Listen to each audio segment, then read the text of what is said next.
et que nous l'acceptions. Il s'est passé quelque chose? Vous avez des messages? Non, non, oui, on a un message de confirmation. Ok, super. Eh bien, allez, c'est parti. Donc, présentation du Graal. Donc, je partage.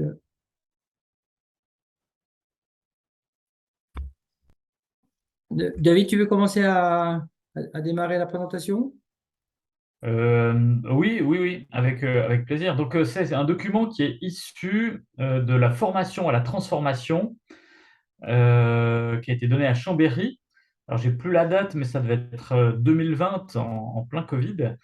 Et puis, dans le cadre de cette formation, eh bien, on avait posé une ébauche d'un document d'accompagnement à la transformation.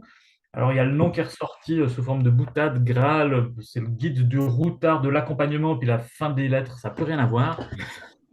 Euh, et puis, à l'issue de cette formation, on s'est dit, bah, ce serait dommage ça disparaisse et que ça reste juste un support. Donc, on a créé une petite équipe qui a continué d'approfondir un petit peu ce document sans pour autant pouvoir dire aujourd'hui qu'il a servi concrètement à quelqu'un, si ce n'est à travers l'expérience acquise dans sa rédaction. Voilà. Euh, donc, il est encore parsemé, on voit ici, d'un certain nombre de commentaires sous la forme de petits rectangles jaunes qui sont des pistes d'amélioration de son contenu. Mais en gros, il y a un certain nombre de rubriques qui sont ici. D'abord, rappeler que ce qui est important, c'est de poser clairement les intentions. Alors, il y en a plusieurs, elles ne sont peut-être pas toutes listées dans ce document, mais les intentions de la transformation, les intentions de l'accompagnement, notamment, hein, quelle est l'intention de la personne qui accompagne.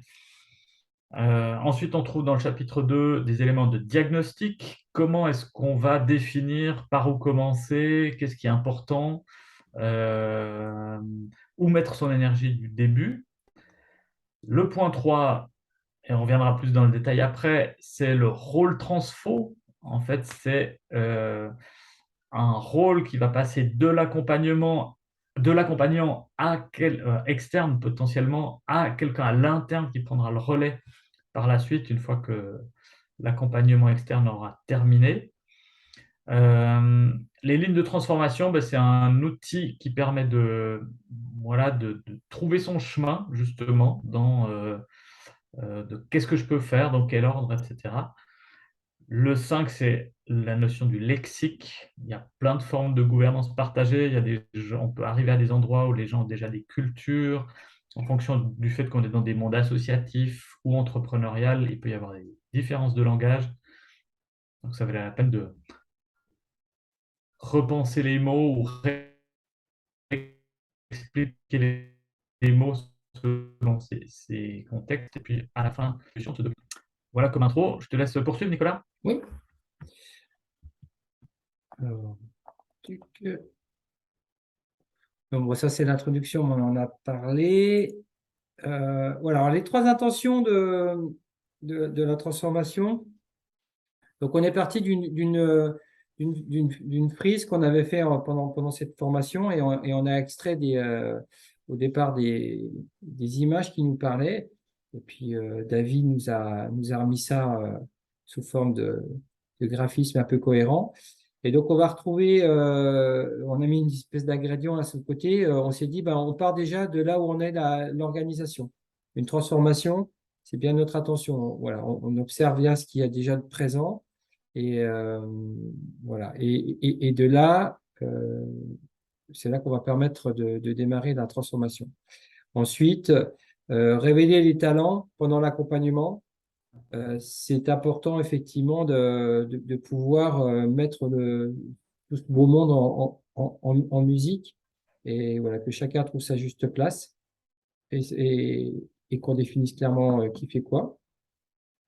Et puis cette notion de l'arbre, hein, la notion de l'arbre qui grandit là, progressivement et qui est là, qui est stable et qui va prendre du temps pour grandir, pour devenir un bel arbre, bah, c'est cette idée que cette démarche qu'on met en place, elle elle s'ajuste progressivement et de façon continue, voilà, dans le temps. Et on s'est dit, voilà, ces trois intentions-là, d'avoir ça en tête quand on démarre un accompagnement à la transformation, pour nous, c'est des bonnes bases, quoi. Voilà. Alors, on avait mis une petite phrase derrière, voilà, comme dans la musique de jazz, chacun s'exprime, improvise dans un cadre donné, la grille et le tempo. On s'est retrouvé, voilà, la notion un peu d'harmonie et de note de musique qu'on retrouve dans le petit schéma aussi au milieu.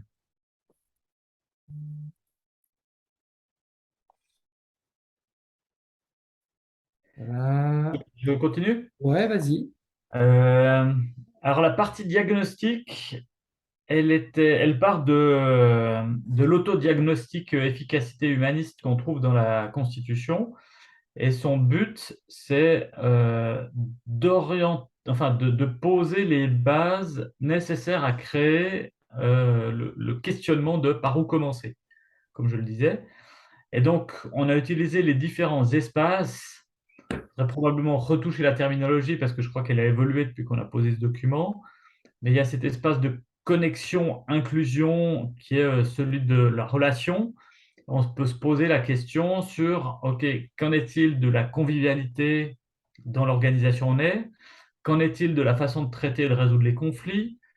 Qu'en est-il de l'impression d'appartenir effectivement à une équipe? Et qu'en est-il de la qualité d'écoute, du respect au sein de l'équipe? Donc, si à un moment donné, donc là, on ne fournit pas le questionnaire, mais on amène un outil pour observer un questionnaire qui permettrait de mesurer la qualité de cet espace relationnel, donc c'est le haut de l'égrégore, pour pouvoir agir dessus si on se rend compte que les réponses sont trop mauvaises. Et puis dans le bas de l'égrégore, il y a l'espace de profondeur, de sens, où on peut aller chercher des informations sur la confiance qui règne au sein de l'équipe, sur l'adhésion aux valeurs de l'organisation, hein, est-ce que c'est du greenwashing ou est-ce que c'est vraiment vécu par les gens, sur la clarté du sens des activités de l'organisation, est-ce que les gens savent pourquoi ils font les choses, et puis sur cette capacité à apprendre de ses erreurs, d'évolution, hein, qu'on retrouve dans certains schémas de gouvernance cellulaire. Et donc là aussi, ça vaut la peine de mesurer ça au sein des équipes. Et puis, les deux derniers espaces, c'est le pilotage de soi et l'espace pilotage de soi et l'espace structure. C'est la même chose. Sur le pilotage de soi, c'est cet aspect contractuel, c'est l'aspect contractuel, mais individuel. Donc, c'est le rapport individuel de chacun aux organes de pouvoir, hiérarchie, chef ou toute autre forme, sur ce sentiment de liberté d'agir, de prendre des initiatives et sur la possibilité de se réaliser, de valoriser ses compétences, de changer de poste au sein de l'organisation. Et puis, au niveau structurel, donc toujours dans la partie contrat, comment est-ce que l'organisation prend des décisions? Est-ce que c'est efficace? Est-ce que ça ne l'est pas? Sur la clarté et la répartition des rôles, qui fait quoi? Est-ce qu'on le sait? Est-ce qu'on ne le sait pas? Est-ce que c'est flou? Sur les règles communes, est-ce qu'elles existent? Est-ce qu'elles n'existent pas? Est-ce qu'on peut les faire évoluer? Est-ce qu'on se farcit un règlement qui nous soutient ou bien qui nous handicape? Et puis, sur l'efficacité des réunions, est-ce qu'on ressort d'une réunion avec plus d'énergie que quand on y est rentré? C'est un des indicateurs. Là aussi, poser les questions aux gens pour voir où sont les espaces de souffrance, où sont les espaces améliorables facilement, dans le but de pouvoir poser des premiers petits pas qui contribuent au bien-être des gens dans une phase de transformation.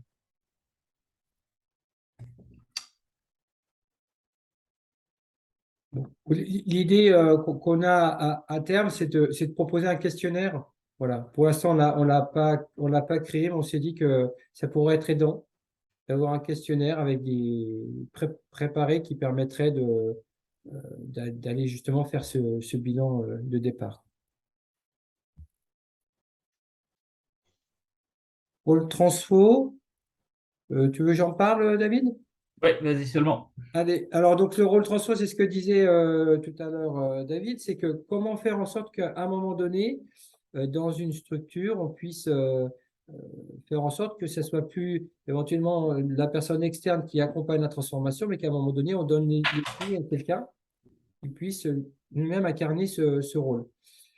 Donc là, la raison d'être, c'est aider la structure à mieux réaliser sa raison d'être et à développer sa dynamique relationnelle en facilitant l'identification des besoins, la contextualisation de ceux-ci et l'apprentissage des outils nécessaires en s'appuyant sur l'ajustement permanent et le référentiel de la gouvernance cellulaire. On voit vraiment quelqu'un qui, progressivement, on lui donne finalement les prérogatives que nous, on est capable de faire en tant qu'accompagnant en gouvernance cellulaire.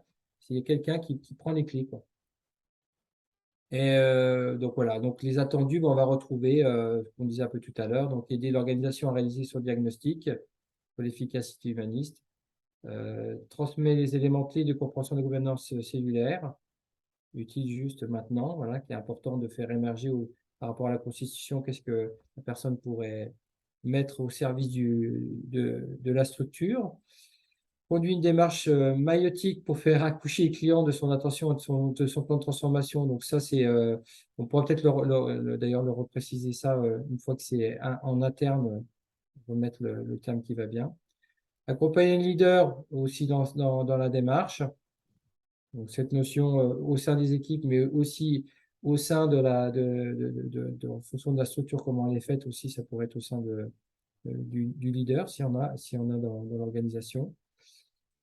Est attentif et écoute des besoins, des attentions et de la demande initiale. Voilà, donc toujours garant de la transformation. Être attentif et accompagne les évolutions du système. Une notion de jalonnement et de déploiement. Prévient les risques qu'il perçoit et vise l'autonomie donc du client interne ou de la structure si c'est un rôle qui devient interne. Voilà, donc vous voyez, il y a encore pas mal de commentaires au-dessus, puisque l'idée, c'est sûrement de le repréciser quand le rôle se passe de l'externe, puisque ici, on voit bien qu'il est adapté aussi au rôle externe, quand il rentre en rôle interne. David, tu veux compléter quelque chose? Non, je crois pas à ce Ok. stade. Continue? Ouais. Alors, ça s'étire un petit peu de l'expérience que pouvaient avoir les participants à cette formation. Donc, feedback de situations vécues. Ça vaut la peine ça nous semblait pertinent de les représenter ici de façon à ce que quelqu'un qui s'en saisirait avec un peu moins d'expérience, il anticipe un certain nombre de choses. Donc, il y a beaucoup dans gouvernance cellulaire cette idée de s'adapter, hein, qu'on retrouve beaucoup moins dans des formes comme l'holacratie, par exemple, où, hop, constitution, on fait le passage d'un bloc, etc. Alors qu'en gouvernance cellulaire, il y a des éléments comme le curseur managérial qui sont là pour justement s'adapter. Donc, c'est reconnaître l'écosystème de l'organisation, quelles sont les parties prenantes, quelles sont quel est le système qui constitue l'organisation. Une idée de base, c'est de travailler à partir du cadre de référence et de la culture du client, donc de ne pas arriver avec notre propre culture. On peut bien sûr la laisser transparaître, la proposer, mais pas s'y arrêter. Savoir s'adapter au langage de l'organisation. Donc là, on parlait de vocabulaire avec le lexique tout à l'heure. Et puis, voilà, et puis faire avec les spécificités de chaque personne, tempérament, compétences, expérience, talent, qualité, etc. Bon, après, ça reste très théorique parce que dans la réalité, on se rend compte que voilà, il y a chacun son rythme, hein, chaque personne, elle a ses spécificités de termes, par exemple, de compétences et d'expérience, mais aussi de vision du monde. Et réussir à faire avec ces spécificités-là, ça nécessite des talents qui dépassent les talents techniques de connaître une méthode. Il y a des techniques de coaching, des techniques d'accompagnement que doivent avoir le rôle transfo. Voilà. Alors, on s'est dit que l'accompagnement du leader était essentiel dans la structure et que c'était vraiment important qu'on puisse voilà, si dans une organisation, si le leader n'est pas dans une démarche lui-même de changement, d'accompagnement du changement, ça va pas le faire. Donc, voilà, on a pris ce temps-là, donc par rapport au leader. Et alors, on s'est dit qu'il y a des choses qui sont intéressantes, c'est qu'on parlait du curseur managérial. Ça, c'est des choses qui peuvent effectivement, quand on questionne un leader ou un leader qui a envie de transformer sa structure ou mettre de la gouvernance cellulaire, bah, c'est lui-même de l'accompagner personnellement et s'assurer il incarne ou il est sincèrement, il a envie de rentrer dans cette transformation et de voir avec lui justement à quel endroit ça peut se jouer avec le curseur managérial, à quel endroit lui imagine déjà le début de la transformation de son équipe. Ouais. Voilà. Et que si on perçoit qu'il y a quelque chose qui n'est pas clair au niveau du leader, soit on peut travailler avec lui pour l'aider à clarifier et à l'accompagner, soit potentiellement ça peut être au niveau d'une transformation, un point bloquant. Voilà. Un leader qui ne serait pas aligné, finalement, pourrait complètement empêcher une organisation de se transformer. Tu veux rajouter quelque chose, David? Oui, bah déjà je pense qu'il y a une différence, en tout cas c'est ce que montre l'expérience, il y a une différence entre ce qu'on pense être et ce qu'on est. Donc même parfois dans ces phases d'audit qui précèdent des accompagnements, on peut avoir l'impression d'avoir affaire à quelqu'un qui est complètement aligné, qui sait exactement où il va. Et puis en fait, c'est dans la pratique qu'il est confronté à ses ombres, à ses blocages, à ses croyances. Et donc, il y a vraiment un aspect dans cet accompagnement qui est un aspect d'accompagnement avant pour bien cadrer le processus de transfo, mais aussi pendant pour faire face à ces différents aspects-là. Il y a aussi des gens, certains leaders qui sont trop visionnaires, qui sont déjà quasiment arrivés à destination alors que leurs équipes n'ont pas commencé à bouger. Et c'est bien de savoir aussi les ramener, eux, au niveau de leurs équipes pour qu'ils puissent faire le chemin ensemble et pas qu'ils soient déjà à la destination en train de dire rejoignez-moi. Voilà, donc ça reste, enfin, ces slides sont intéressants pour prendre conscience de ces mécaniques-là, mais en même temps, ça reste très théorique. Et puis, un autre truc que je voudrais rajouter, c'est que dans la constitution de gouvernance cellulaire, aujourd'hui en tout cas, il y a énormément d'éléments qui sont plus de l'ordre de la transfo, par exemple le curseur managérial, les niveaux de délégation, etc. On ne les retrouve pas dans ce document parce qu'ils sont dans la constitution, mais à mon avis, ils auraient plus lieu d'être à cet endroit-là, parce que ce pas des éléments qui vont ensuite faire partie du quotidien des organisations, c'est vraiment des éléments de transfo. Merci. Bon, alors, ce document, on a essayé. Alors, je vais mettre comme ça la petite vidéo pour qu'on voit.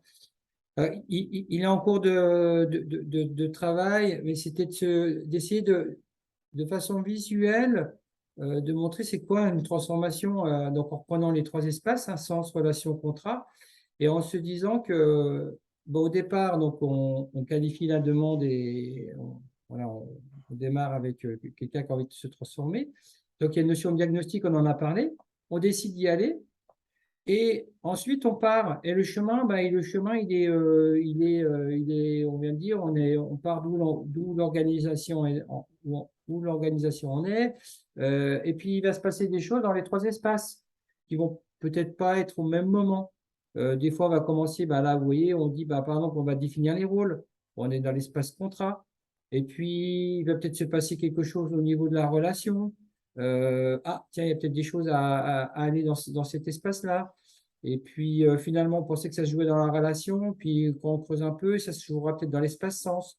Donc, voilà, on se pose la question de pouvoir montrer aussi à l'accompagnant que voilà, ça joue dans tous les espaces et que c'est OK. Voilà, c'est pas quelque chose qui est linéaire, mais qui est adaptatif.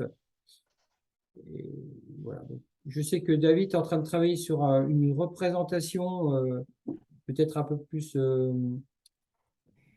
pas type mandala, mais le problème de cette représentation-là, c'est que ça donne l'impression que c'est linéaire. C'est-à-dire voilà. que si on s'attaque au contrat, on doit commencer par la structuration des rôles. Si on s'attaque à la relation, on doit commencer par le coaching du manager. Et en fait, c'est pas ce qu'on veut représenter par là. Donc, on est en train de chercher une représentation qui ne nous oblige pas à rentrer sur un fil tel qu'il est représenté là. Oui, c'est juste. Voilà. Et bon, pour la grande partie. Et puis le lexique qui est absolument pas, qui a pas démarré encore, mais ce qu'on disait, voilà, selon les endroits où on se situe, bah, ce sera peut-être pas le même mot. Bah, l'idée, c'était de commencer à imaginer un lexique qui soit OK pour tout le monde. Moi, je sais qu'en entreprise, quand on parle de torsion, on ne sait pas ce que c'est. Mais j'ai pas de problème. Ah non, c'est peut-être un besoin, c'est peut-être autre chose. Enfin, voilà. Comment progressivement permettre aux différentes structures d'être à l'aise avec un mot où ils s'y retrouvent, quoi. Et un lexique pour être aidant. Voilà. Et puis à la fin, bah, on avait mis les personnes qui avaient participé au départ du Graal. Euh, voilà, c'était lors de la première formation. Donc, voilà, c'est les noms des personnes. Voilà. Par rapport à la présentation, c'est fait. Georges, Jean-Christophe, des commentaires, des questions, besoin de clarification.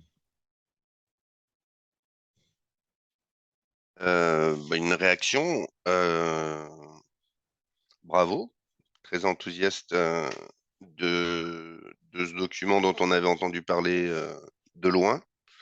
Donc très agréablement surpris de la présentation et de ce qu'il contient.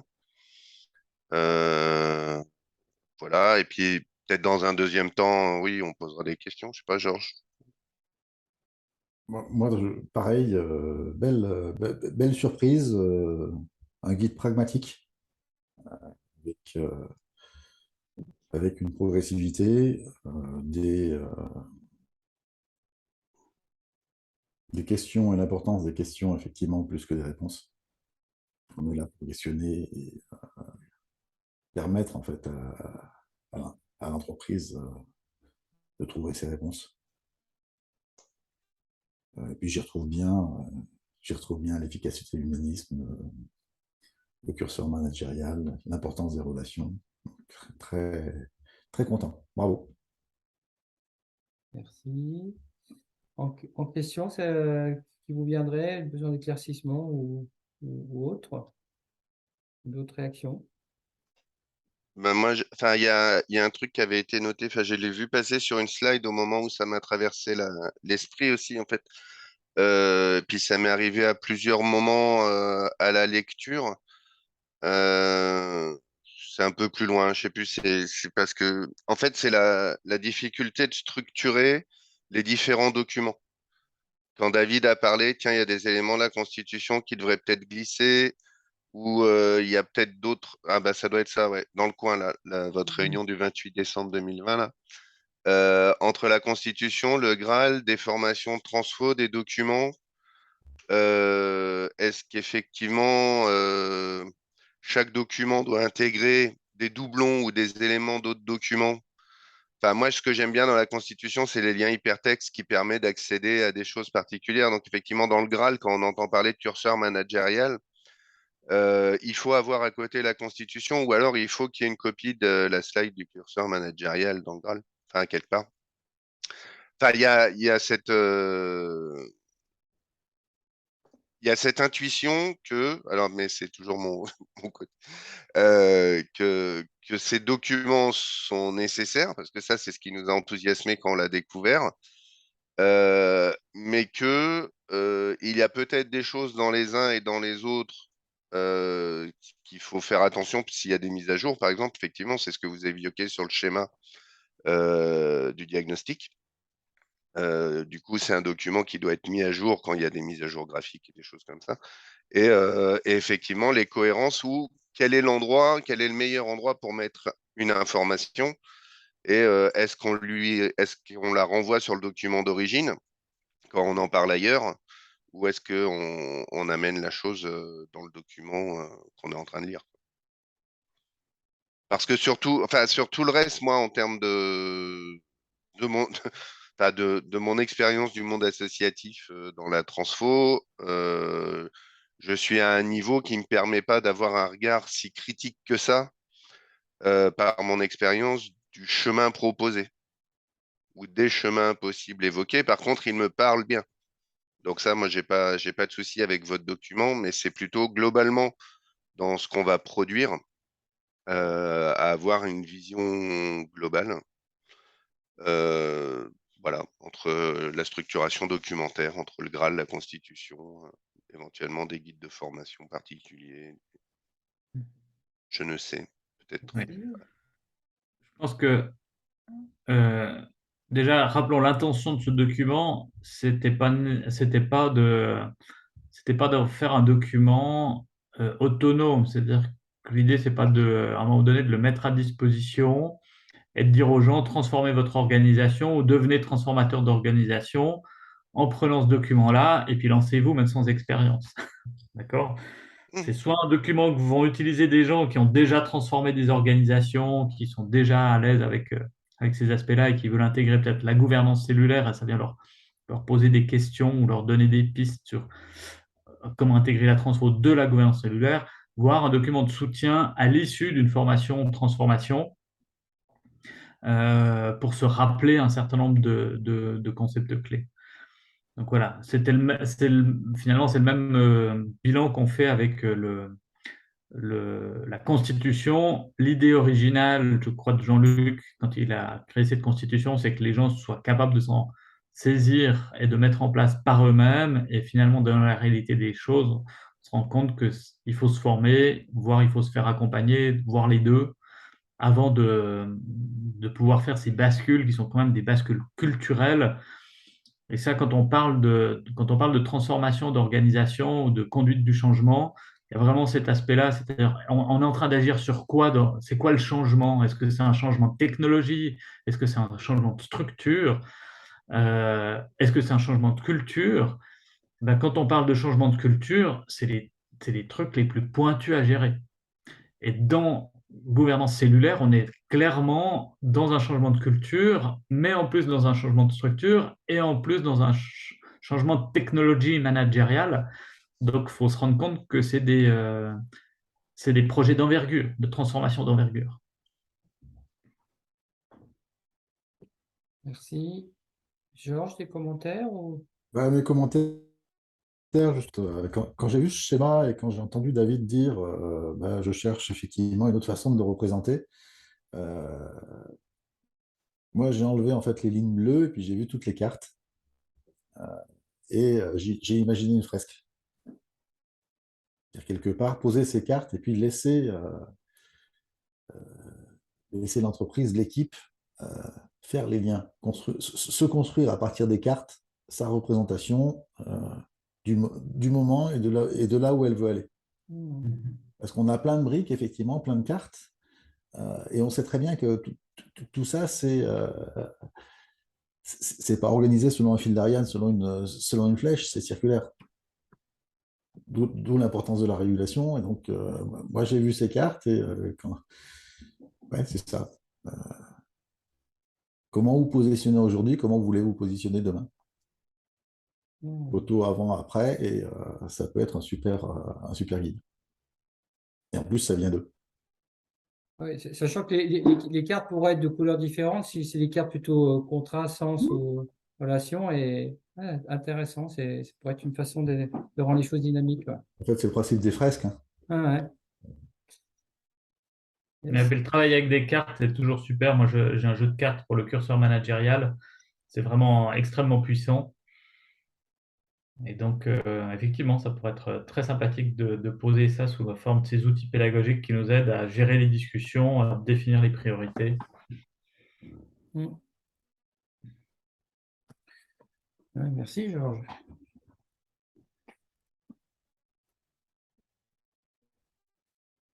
Vous avez d'autres questions ou...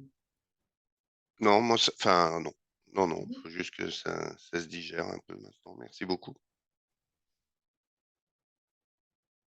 Alors, moi, je dirais autre chose, et après, je ne sais pas si c'est pertinent que ce soit dans le cadre de cet enregistrement, mais euh, aujourd'hui, un des freins pour moi à la constitution de gouvernance cellulaire, c'est son épaisseur en fait. C'est le nombre de choses qu'il y a dedans. Et donc, si on voulait prendre ces éléments de transformation et les rajouter dans la constitution de gouvernance cellulaire, ça alourdirait encore ce document-là.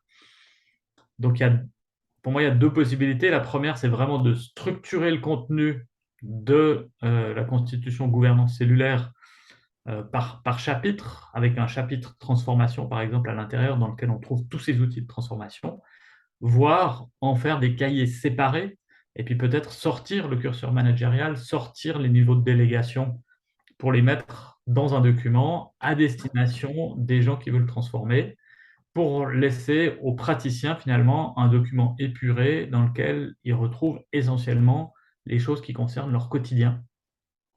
Et je pense que quand on arrive dans des organisations qui sont des gens qui sont dans la production, qui sont dans le concret, dans le faire, euh, si, si on leur fournit un document dans lequel il y a trop de trucs d'un haut niveau conceptuel, ils vont avoir l'impression que ça a été posé dans un bureau par des intellectuels et ça peut avoir comme effet de les fermer à l'appropriation des techniques et des outils qui pourtant sont des éléments tout à fait concrets en fait du quotidien.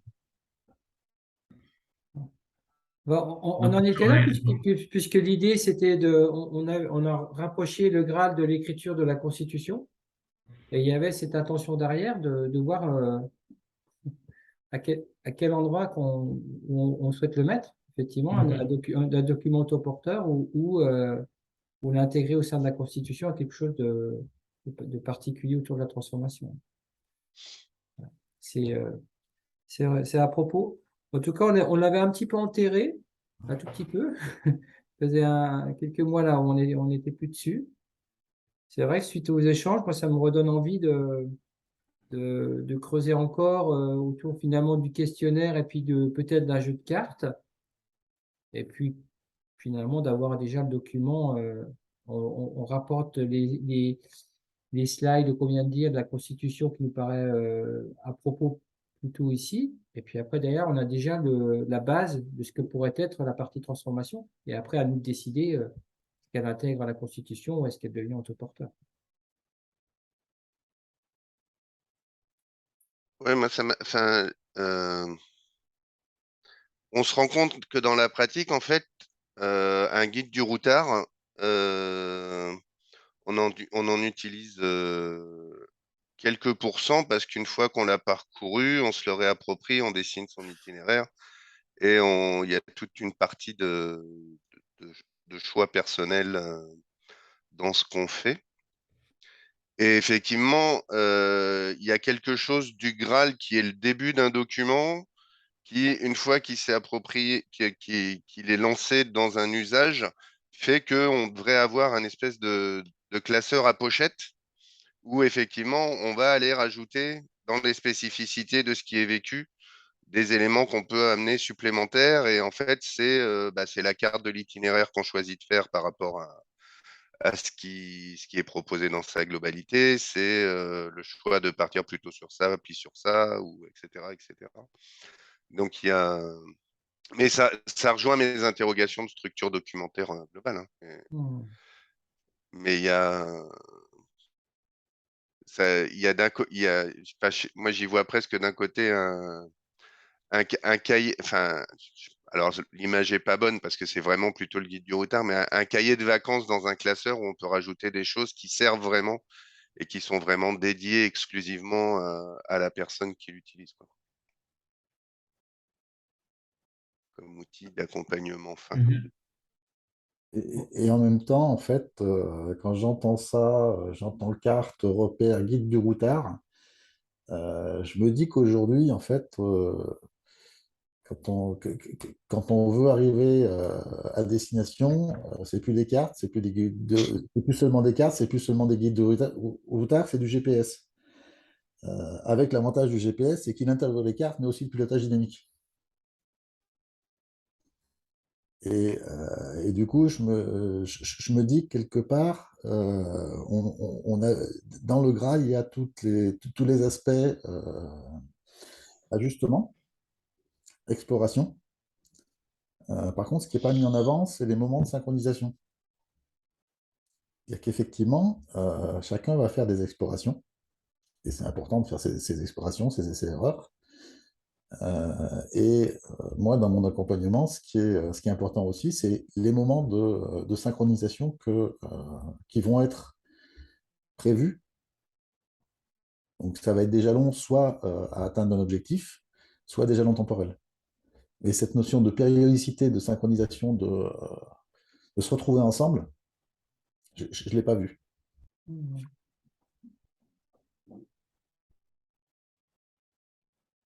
Et en fait, cette notion-là, elle est aussi dans la Constitution. Mhm. C'est la courbe de l'ajustement continu. Ouais. Raison pour laquelle on n'a pas voulu la dédoubler dans ce document-là. Je pensais plus en fait à un schéma du type Scrum ou autre, c'est-à-dire qu'en fait des cercles et des moments d'exploration et des moments de synchro Ouais. par rapport au seul, à la seule courbe. Mhm. Et ça me faisait le lien aussi quand on disait changement de culture. Culture, c'est une histoire, c'est un récit, donc bah, c'est le lien avec qu'est-ce que mes mémoires du passé bloquent aujourd'hui, quels sont les liens avec les actions au présent, et puis avec les récits du futur que je me raconte, ou que l'entreprise se raconte. Et du coup, de Ouais. boucler, le temps, il n'est pas que linéaire, il est aussi circulaire, et c'est la rencontre du linéaire et du circulaire qui crée la transformation. Mhm. Il y a encore un petit peu de travail de finalisation de ce grade, c'est chouette. Je crois que finalisation, en fait, on n'est plus dans la transformation à ce moment-là, hein. Ouais, c'est ça. En tout cas, d'avoir quelques repères complémentaires pour aider à la transformation. Les 30 minutes sont écoulées. Euh, Sauf si quelqu'un a encore un commentaire particulier à faire, je stopperai bien ici l'enregistrement. Oui, c'est bon pour vous? Parfait. Alors, je vais stopper l'enregistrement.